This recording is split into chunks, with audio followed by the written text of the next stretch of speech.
So, a pretty massive news story here as the price of oil in the US has crashed to below zero. Now, I'm going to show you the evolution of this as when I began to prep a story on this, it was actually a lot different. From Bloomberg here at 1:23 p.m. Eastern. Breaking oil drops below $3 a barrel. And then 10 minutes later, it was $2 a barrel. Then 20 minutes later, it was below $1 a barrel. And then eventually breaking WTI crude oil future trade at negative price for the first time. Now, the coronavirus obviously plays a major part in this. There's less of a demand right now. A lot of companies are shut down. Cars obviously are largely off the road, at least compared to usual. So that definitely plays a major part here. But also the ongoing price war with the Saudis having basically cut the price of oil because their production of oil is a lot cheaper to run than, say, in Alberta, where they're producing dirty oil. So the Saudis able to cut the price of oil, and that having a dramatic impact on oil globally. But also, as CNN writes here, it also has to do with what's happening right now in the market. So the sell-off can be attributed in part to market mechanics. The May futures contract for West Texas Intermediate, the U.S. benchmark, is about to expire. Most investors are already focusing on the June contract, thinning out trading volume and feeding volatility.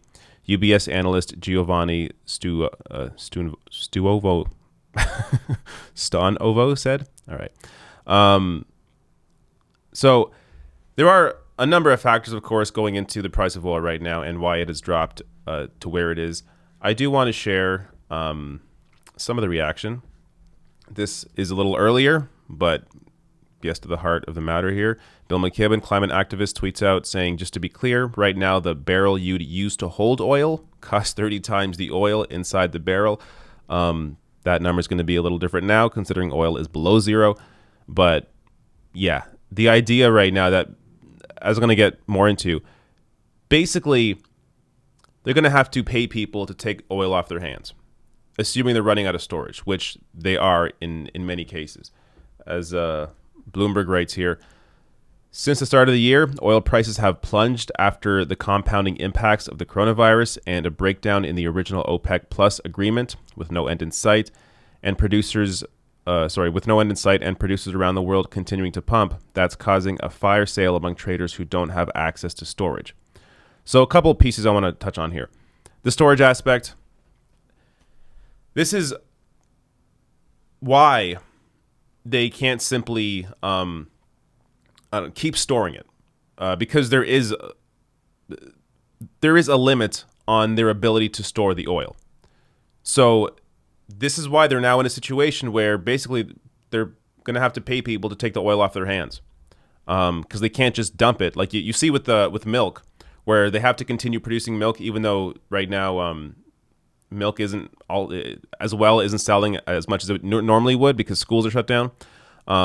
So you have a lot of milk producers basically dumping the milk because they have to continue pumping the milk due to I read into it, apparently that they have to continue pumping the milk out of the cows for whatever reason. So because of that, they have to then dump the milk to be able to retain the price of milk. But in the case of oil, you can't do that. So the price of oil then dips below zero. I think it's now maybe gone up a little bit since that happened, but it's at a horrible place right now. And we're also going to have to start discussing the future in terms of this being the perfect time to move away from fossil fuels. Before I get there, though, I also want to talk about OPEC Plus. So the OPEC Plus agreement, this had to do with Russia, who's part of OPEC Plus, and the Saudis and Mexico and other countries that are part of OPEC Plus, basically agreeing to stop producing oil. So they agreed to stop producing 9.7 million barrels a day. They were trying to aim for 10 million barrels a day, but Mexico wanted to basically not go that high, so they cut it down to 9.7 million a day, restricting 9.7 million barrels a day in an attempt to save the price of oil. It's too little too late for when it comes to oil globally. I mean, it's a very minor piece of the larger picture. And when it comes to U.S. oil, the U.S. isn't part of OPEC, and neither is Canada. So they're not even in that agreement or discussion. And going on here, speaking of Alberta, Martin Lukesch tweets out, Alberta's oil hit a negative price today. This is on Sunday. Paying others to take your oil instead of just leaving it in the ground. To own the libs.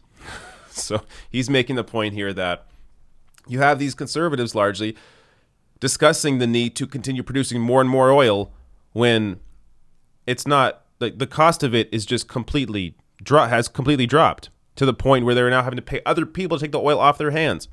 Now, I understand in terms of the oil industry, in terms of the blue collar workers that work in that industry, yes, we need to protect the workers, but that doesn't mean you need to protect an industry that is dying. The actual way to protect the workers is to move them off of fossil fuels into a new industry, into renewable energy. So when you look at something like Bernie Sanders, his Green New Deal, he had a $16 trillion Green New Deal plan. And the reason why it was $16 trillion is because a part of that plan was taking care of those blue collar workers. So in the transition away from fossil fuels into renewable energies, those blue collar workers that would lose their job in the process, people that just, they have a job in the oil industry. They don't really, it's not their fault that they're working in the industry they're in. That's their job.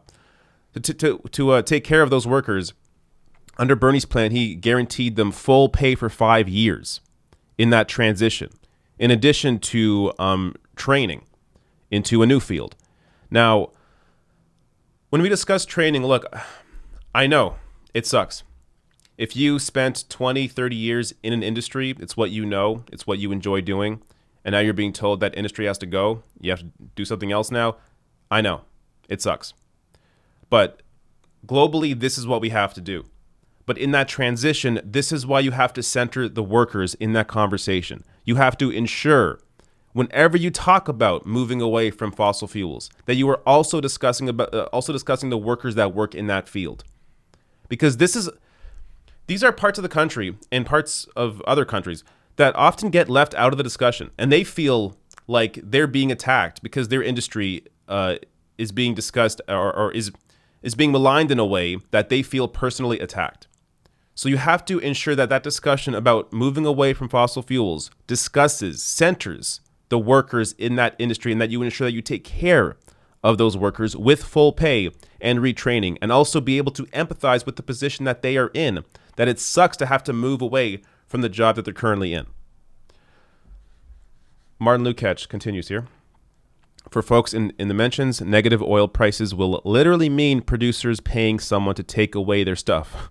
Might be a good time to consider a Green New Deal, as I was just discussing there. Another piece, last piece here. Jason Kenney, Premier of Alberta. Jason Kenney's bad bet on a risky pipeline project. So this headline from the Tyee. Taxpayers take on $7.5 billion risk as analysts warn of energy market Armageddon. So this is in relation to the Keystone XL pipeline project.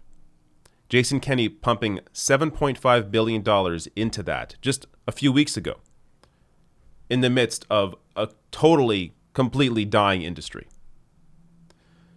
Like, this is not the way forward. And understand, Jason Kenney isn't doing that because he cares about the workers. He's doing that because he cares about the oil executives. That's what he cares about. If he actually cared about the workers, he would understand that this is the time you have to move away from fossil fuels while still retaining those employees, still ensuring those people that work in the industry are being taken care of with full pay. But move away from fossil fuels into renewable energy. That is a real investment. That would be a real investment into people, into workers. But that isn't the Jason Kenney plan. It's all about fossil fuels, all about oil, all about trying to save this dying industry. So again, when we discuss fossil fuels and the dropping price of oil here, I totally understand and get people's desire to be a little happy about this, about the fact that the oil industry is dying. But you also have to, I think, ensure that you are being empathetic about the people that work in that industry. These are workers that we should have on our side in this fight. When we talk about politics on the left, it is about centering working class people, regardless of the industry that you work in. So even if you work in the oil fields, we care about you. We want to take care of you. Your jive, your jive, your job, your livelihood should be taken care of, and your jive should be taken care of. So we got to discuss that when it comes to the oil industry. And yes, when it comes to oil executives, I couldn't care less. But when it comes to the workers in that industry, we got to think about them.